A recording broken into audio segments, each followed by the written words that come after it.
तो hello guys, आज बताने वाला हूँ एससीईआरटी का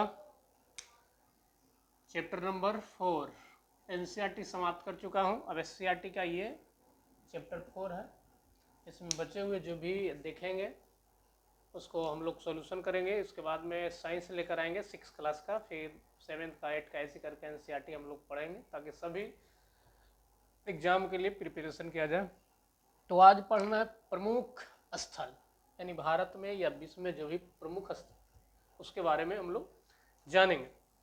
प्रमुख प्रमुख स्थल के 3 महत्वपूर्ण बिंदु आते हैं, उसमें देखेंगे कि प्रमुख स्थल में बहुत सारे स्थल हैं जो कि एक रोचक बना हुआ है पृथ्वी पर। तो प्रमुख स्थल में देखा जाए तो सबसे बड़ा चीज़ है कि स्थल तीन तीन रूपों में विभाजित किया गया है।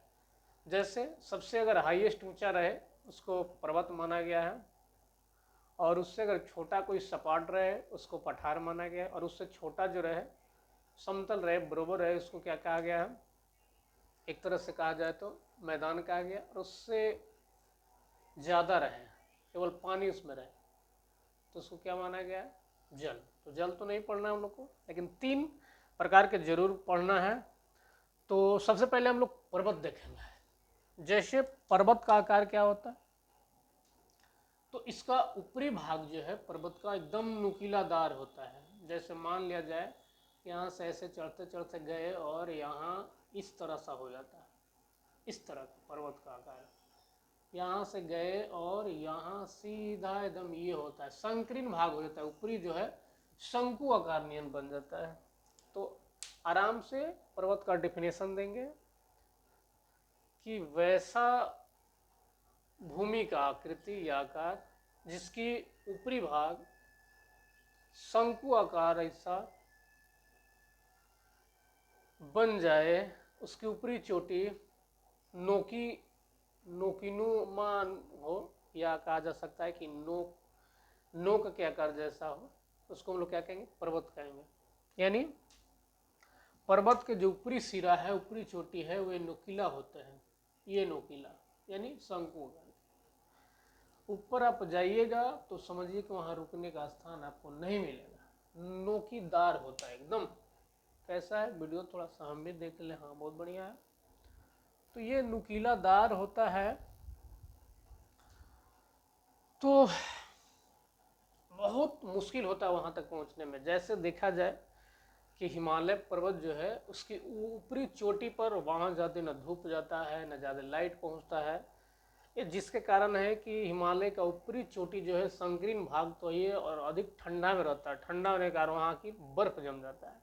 तो पर्वत का एक लाइन में डिफिनेशन देंगे कि वैसा भूमि जिसका ऊपरी भाग एकदम नोकीदार हो, पतला हो, उसको हम लोग क्या कहेंगे, पर्वत कहें। अब पर्वत को भी देखा जाए तो 3 पार्ट में भी बांट दिया, 3 पार्ट में बांट दिया गया। वो पार्ट क्या है, तो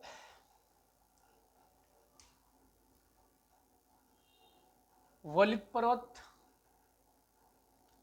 भ्रंशोथ पर्वत और ज्वालामुखी पर्वत, ये 3 भाग में बांटा गया। अब भूमि का जो आकृति है वो भी 3 भागों में बांटा गया। भूमि की आकृति में क्या होता है कि पर्वत, पठार और समतल, 3 आकृति है। तो पर्वत भी पढ़ेंगे तो पर्वत का भी 3 भाग में बांट दिया गया। पहला भाग का क्या नाम है, वलित, भ्रंशोथ और ज्वालामुखी पर्वत। ये तीनों को हम लोग पढ़ेंगे बारी बारी से। चलिए, सबसे पहले देखा जाए वलित पर्वत कैसा होता है, इसका डिफिनेशन क्या होगा।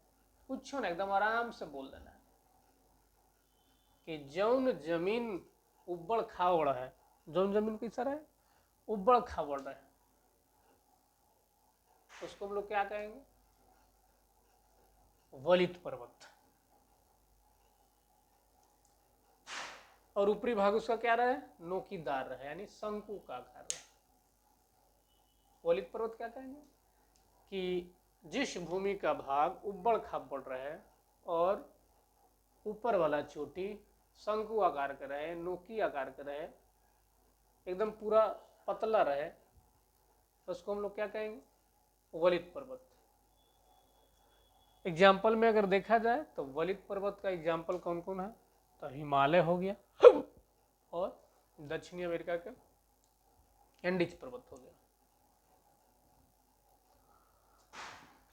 ये सब देता है एग्जाम्पल में कि एंडीज पर्वत वलित पर्वत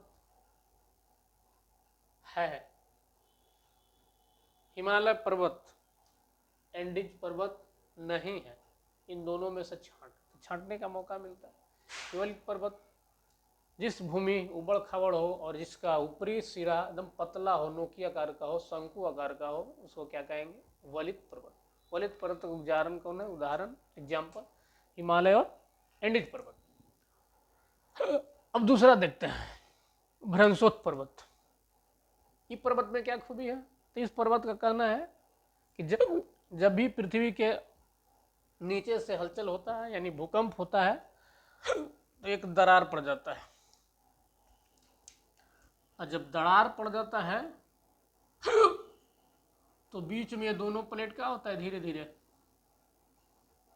सटता है, और सटने के बाद ये मिट्टिया कहाँ जाता है, ऊपर। ये मिट्टी ऊपर जाता है, तो यही क्या बन जाता है, पर्वत बन जाता है। इस पर्वत का नाम क्या दिया गया, भ्रंशोत पर्वत। यानी भ्रंश हो करके, भ्रष्ट हो करके आप फिर धीरे धीरे ऊपर की ओर भागता है। यानी जब दो प्लेटों के बीच जब आपसी में जुड़ा होता है तो उसके बीच का भाग जो है ऊपर की ओर जाता है। सॉरी,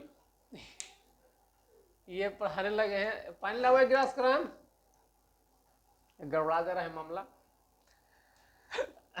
तो भ्रंशोत पर्वत क्या है कि जब पृथ्वी में हलचल आता है यानी भूकंप आता है, कराम लावन पानी थोड़ा सा, जब भूमि में दरार पड़ जाता है तो दोनों भूमि आपस में जुड़ता है, तो इससे बीच के भाग से जो ऊपर निकलता है, लाखों करोड़ों वर्ष, पानी लाओ ना थोड़ा सा, हाँ, लाखों करोड़ लग जाता है निकलने में। यानी दो दरारों के बीच से निकला हुआ भूमि उसको क्या बना देता है, भ्रंशोत पर्वत। यानी भ्रष्ट होकर के फिर सूझ जाता है, उसको हम लोग भ्रंशोत पर्वत कहेंगे।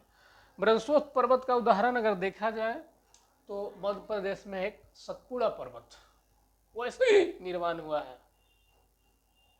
तो ये भ्रंशोत पर्वत का डिफिनेशन है। वीडियो को रोक करके लिखिएगा कि वैसा पर्वत जब पृथ्वी के अंदर भूकंप आता है और दरार पड़ करके दोनों भूमि के बीच में ऊपर जब निकलता है तो फिर क्या करता है, वे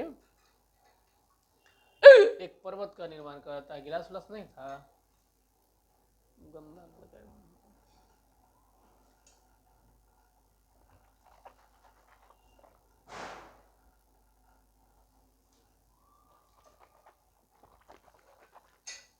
तो ठीक हो गया है, बढ़िया से चलेगा। कैसे क्या हो रहा है जी, चलिए जल्दी जल्दी खत्म करते हैं इसको। अब ज्वालामुखी पर्वत, इसमें कुछ कारण है। जब जब ज्वालामुखी आता है अंदर से एक आग की तरफ पूरा ऊपर आ करके नीचे से और फूट जाता है। जैसे ही फूटता है ऊपर वाली भाग तो नीचे से एक विशाल मात्रा में लावा निकलता है जलते हुए, और ऊपर जाके एकदम गुब्बारे की तरह, उस दिन का दीपावली में देखे होंगे, एक पटाखा छोड़ते हैं ऊपर एकदम झंझना के निकलता है और फिर नीचे गिर जाता है। जैसे ही इसका पृथ्वी के अंदर से लावा निकलता है और लावा निकल कर ऊपर जम जाता है, उसी को ज्वालामुखी पर्वत कहेंगे। यानी जिसके अंदर से ज्वाला निकल करके निकला हुआ लावा उसी पर जम जाता है, उसको क्या कहेंगे, ज्वालामुखी पर्वत। इसको देखिए तो मिलता है भारत में एक ही ज्वालामुखी पर्वत है, बैरन द्वीप। बैरन द्वीप एक ही को ज्वालामुखी है जो निकलता है भारत में। और एक है विश्वत पर्वत, एग्जाम्पल में है। विश्वत पर्वत कहाँ है, इटली में। ये कहाँ है, बैरन पर्वत भारत में। यानी विषवत पर्वत जो है कैसा पर्वत है, भ्रंशोत है कि वलित है कि ज्वालामुखी है, तो ज्वालामुखी पर्वत। बैरन, तो बैरन भी ज्वालामुखी है। सतपुड़ा क्या है, तो सतपुड़ा देखेंगे तो भ्रंशोत पर्वत। हिमालय वलित पर्वत, एंडीज वलित पर्वत। अब आइए कुछ महत्वपूर्ण तथ्य। विश्व में सबसे ऊंचा पर्वत कौन है, तो माउंट एवरेस्ट जो भारत में है। इसका ऊंचाई आप लोग जानबे करते हैं, लगभग 1848 करके है मीटर में। हिमालय पर्वत के ऊंची चोटी का माउंट एवरेस्ट है। इसको नेपाल में कहा जाता है सागर माथा, यानी भारत में माउंट एवरेस्ट और नेपाल में सागर माथा, और तिब्बत में इसको कहा गया है चोमोंगलुंगमा। Chomolungma, Chomolungma. चोमोलुंगमा किस देश में हिमालय का नाम है, तो तिब्बत में। अब विश्व की दूसरा ऊंचा पर्वत तो यह है काराकोरम पर्वत, जो जम्मू कश्मीर लद्दाख के क्षेत्र में है। तो विश्व के दूसरा ऊंचा पर्वत काराकोरम। विश्व का सबसे ऊंचा पर्वत तो माउंट एवरेस्ट। अब विश्व का लंबी पर्वत श्रृंखला कौन है, तो यह है एंडीज पर्वत श्रृंखला, जो दक्षिण अमेरिका में है। तो ये वीडियो से आप समझ गए होंगे कि पर्वत की यही आकार होता है, यही होता है। आप लोग जरूर इसको नोट कर लीजिएगा। तब तक के लिए अगले वीडियो में लेकर आऊँगा पठार और मैदान। तब तक के लिए जय हिंद।